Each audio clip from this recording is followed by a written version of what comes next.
신성한 성품에 참여하라. 베드로후서 1장 11절부터 11절까지의 말씀. 그리고 목요일 말씀까지 약간 이렇게 두 절 정도가 들어와 있는 것 기억하시면 되겠습니다. 그래서 우리가 먼저 내용 파악을 다시 한번 해보겠습니다. 1번 다 같이 시작. 이 편지를 받는 수신자들은 누구입니까? 1절 찾아보실까요?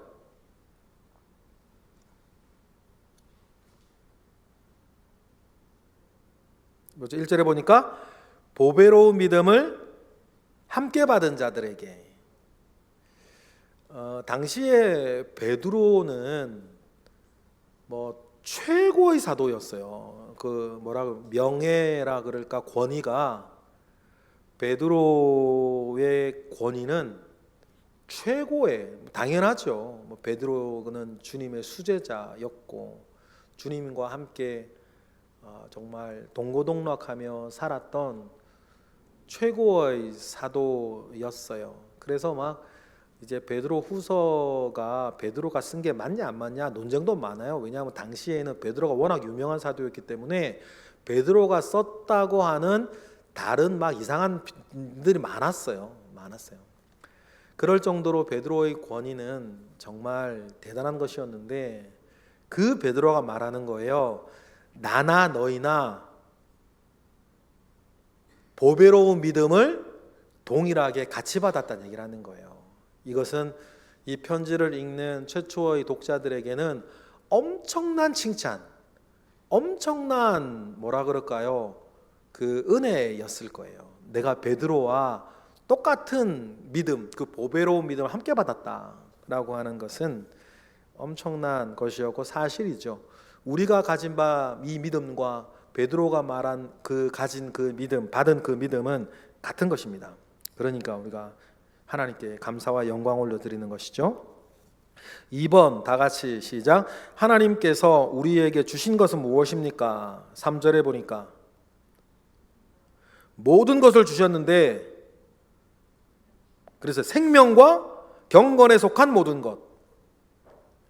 그래서 이게 아마 베드로의 마지막 유언이라 또 길게 쭉 설명할 시간도 상황도 안 돼서 핵심만 이야기를 하셨던 것 같은데, 생명과 경건에 속한 모든 것을 주셨다라고 했을 때, 그러면 생명에 속한 것은 뭐고 경건에 속한 모든 것은 뭐고, 이런 거 하나하나 깊이 받들어가면요, 베드로후서는 읽고 묵상하고 공부해서 얻을 것들이 굉장히 많은 책이에요. 아까 오전 설교에서도 의를 힘입고 라고 하는 그 말 하나 풀어가기 위해서 성경 구절이 6개나 나온단 말이에요.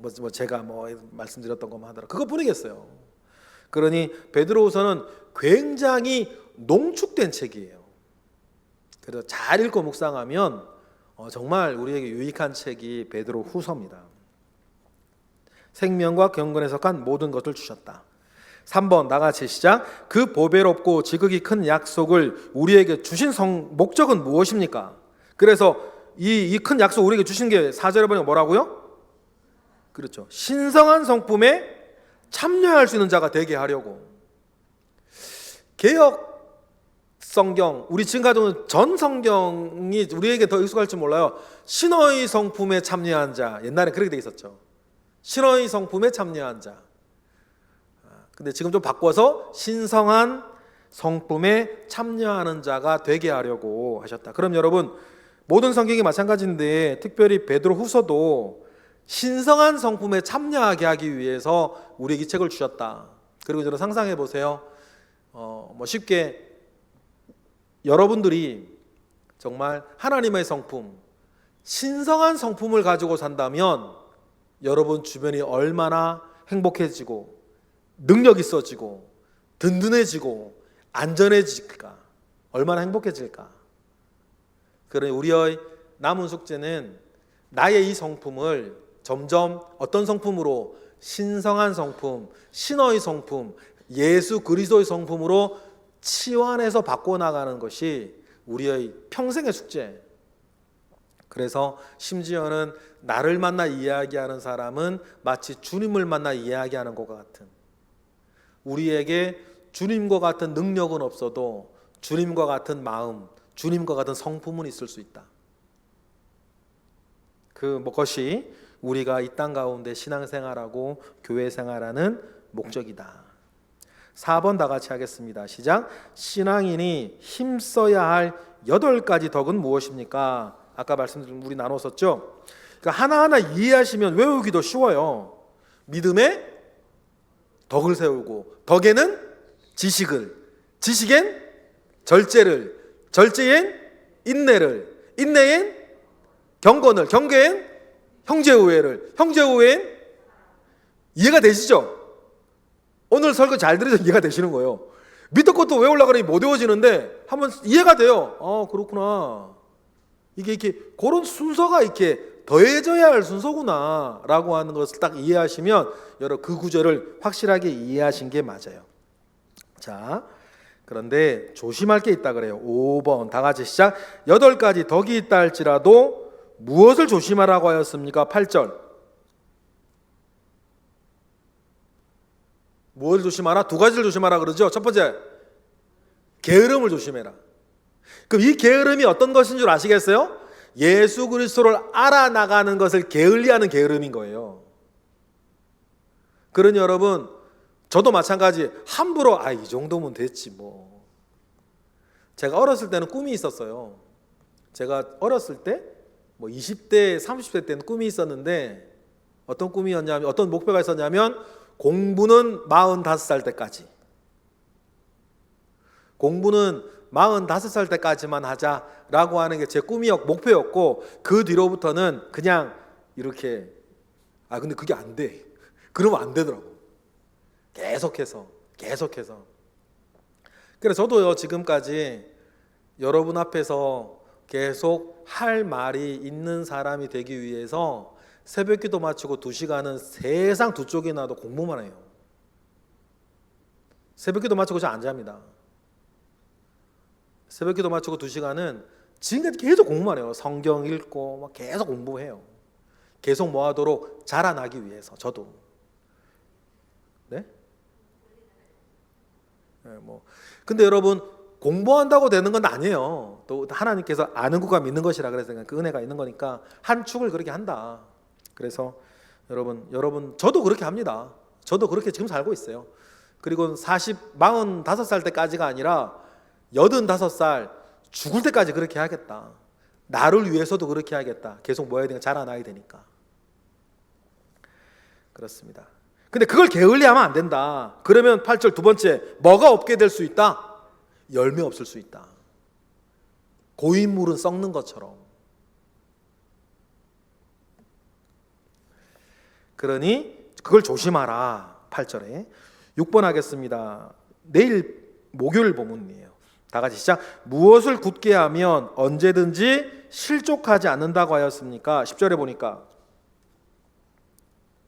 뭐를 굳게 하라? 부르심과 택하심을 굳게 하라. 어디서나 마찬가지예요. 부르심과 택하심, 이것을 굳게 하는 것. 그러니까 여러분, 부르심을 굳게 하는 것이 뭐고, 택하심을 굳게 하는 것이 뭐고, 부르시는 것이 뭐고, 택하신 것이 뭘까? 이거 이야기만 하려고 그래도 1시간씩 가요. 그러니까 베드로후서가 얼마나 농축되어 있는 우리가 서신 성경인 것을 여러분 이해하시면 베드로후서 굉장히 훌륭한 책이에요. 굉장히 훌륭한 책. 누구라도 유언은 최고의 것이 농축되어 있는 거 아닙니까? 베드로에겐 베드로후서, 바울에게는 디모데후서, 예수님께는 요한복음 19장 이후부터의 내용. 그런 것들은 유언 같은 말씀이에요. 모세에게는 신명기, 이런 거. 그런 것들 여러분 기억하시면 좋겠습니다. 나눔 이야기로 가겠습니다. 나눔 이야기 1번. 마지막 문제만 제가 읽을게요. 당신은 교회에서, 직장에서, 가정에서 섬기는 자로 어떤 삶을 살아야 한다고 생각합니까? 이렇게 좀 바꿔볼게요. 나는 이런 도움은 주고 있는 사람 같다. 지금 주고 있는 것. 세 군데에서, 교회에서, 직장에서, 가정에서 이런 도움은 주고 있는 사람 같다. 그래서 감사하다. 요 이야기를 하나씩 나누어 보는 것으로 하겠습니다.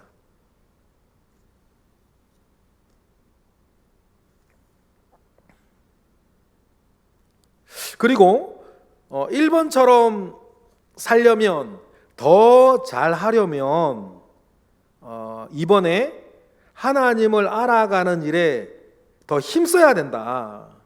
얼마나 많은 힘과 시간을 쏟고 있냐. 요 이야기 이렇게 좀 나누기가 좀 애매한 부분들이 있기는 있어요. 근데 어쨌든 이거 얼마나 나는 성도로서 하나님을 알아가는 일에 얼마나 많은 힘과 시간을 쏟고 있냐. 요거를 좀 해봤으면 좋겠고, 언제 한번 여러분은 구역에서 결정 한번 하셔도 돼요. 제가 이제 정책적으로 그걸 언제 한번 할까 말까 생각하고 있는데, 구역에서 어느 한 시간은 풍요로운 삶을 공부해 보는 것, 일주일 동안 한 거 한 가지씩 풍요로운 빛을 한번 구역에서 해보는 거, 이런 것들도 한시적으로 언제 한번 해봐야 되겠다 생각을 해보고는 있어요. 만약에 이제 여러분들이 구역 안에서 우리 구역은 이번에는 요거 좀 해보자 라고 한다면 그걸 할 수도 있겠죠. 그렇게 생각을 하고 있는데, 어쨌든 하나님을 알아가는 일에 많은 힘과 시간을 쏟기 위해서 뭐를 좀 해야겠다, 그 이야기를 좀 나누어 보시는 것도 좋을 것 같아요. 3번으로 넘어가겠습니다. 마지막 문장. 당신은 하나님을 믿는 성도로서 믿지 않는 자와 다른 것이 있다면 무엇입니까? 이거 있는 그대로 하셔도 좋아요. 근데 우리 12월 첫째 주에 이런 비상을 한번 했었어요. 내가 믿지 않는 사람과 있을 때에 딱 이것이 다른 것 같다, 이런 거 얘기한 적이 있었어요. 그래서 여러분 이걸 안 하셔도 되고 한번 할 수 있으면 하셔도 좋아요. 자, 그러면 4번으로 가면 8가지 보배로운 믿음의 성품이 나오는데, 당신에게 이 8가지 중에서 제일 부족한 게 뭔가 그걸 나누어 보고 왜 그렇게 생각하는지 얘기 나눠보는 시간 가져보도록 할게요.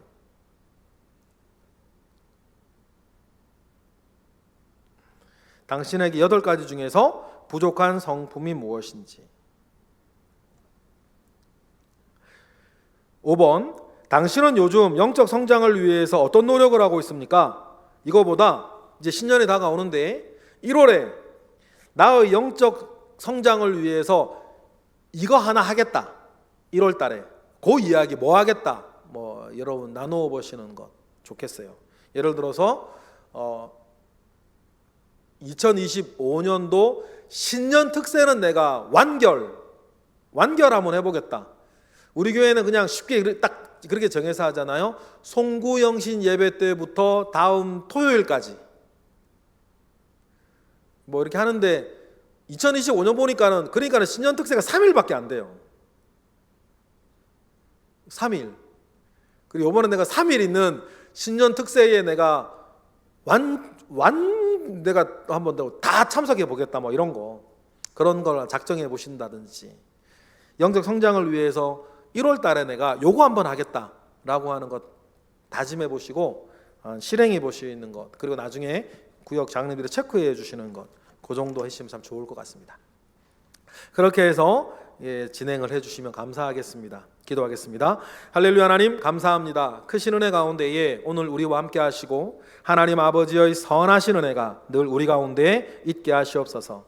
하나님께서 함께 하시는 역사 속에 우리가 늘 살기를 원합니다. 하나님 함께 하시고 주여 역사하시고 온전하게 하셔서 우리로 인하여서 우리 구역 예배가 더 은혜로워지고 풍성하여지고 부흥케 하시옵소서. 예수 그리스도의 이름으로 기도드렸나이다.